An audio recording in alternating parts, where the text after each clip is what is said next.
Hey, social media, it's Kenite McCrae, owner of This Is Why Inc., a Christian business building company that helps individuals and business owners find their purpose and prosper in it.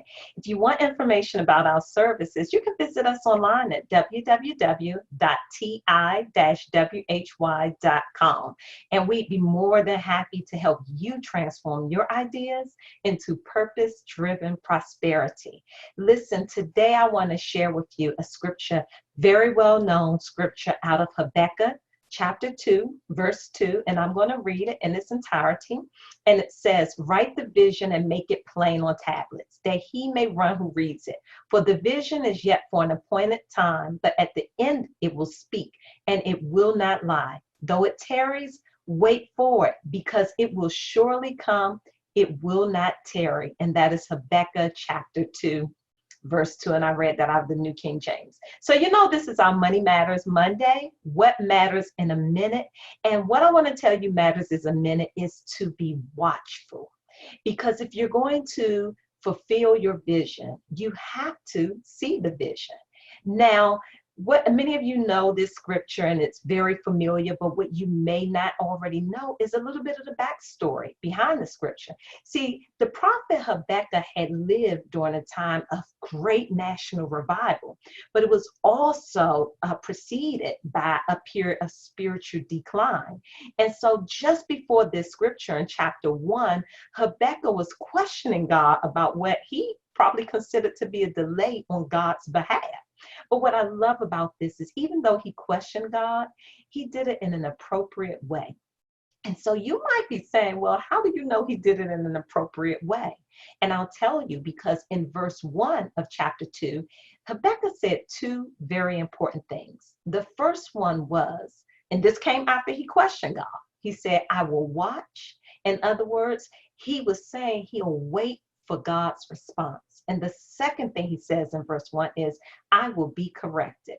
In other words, he was willing to accept that his questions may have been birthed out of the wrong perspective.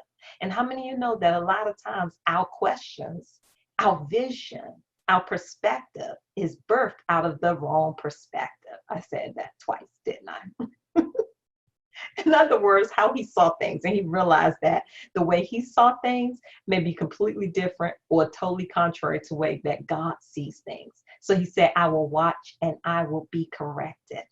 And I want to ask you, how many of you are waiting and watching for God's response? Yeah, I know we all love that scripture. Write the vision, make it plain so that the people may run. But whose vision are you writing? Is it your vision?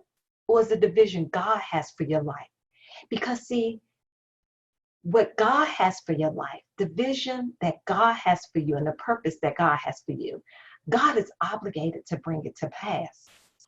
But everything that we envision is not necessarily a part of our vision, our purpose, and what God has for our life. And then we're frustrated when things aren't coming to pass. That's why it's so important to be like Habakkuk and say that I will watch and I'm willing to be corrected. I wonder, how many times do we ask God questions, but then we don't wait for God to answer us? I wonder how many times have the answer to our prayers, to our questions shown up only to find us gone because we're too quick or we're too busy to take the next step without waiting and watching for the clear vision that only comes from God. What matters in a minute? Watching and waiting for God to give you a clear vision so that you can write it and run and that others may run too. That's all I have. This is Kenite McCrae with This Is Why. Money Matters Mondays, and that's what matters in a minute. Until I see you next week, you guys be blessed and prosperous on purpose.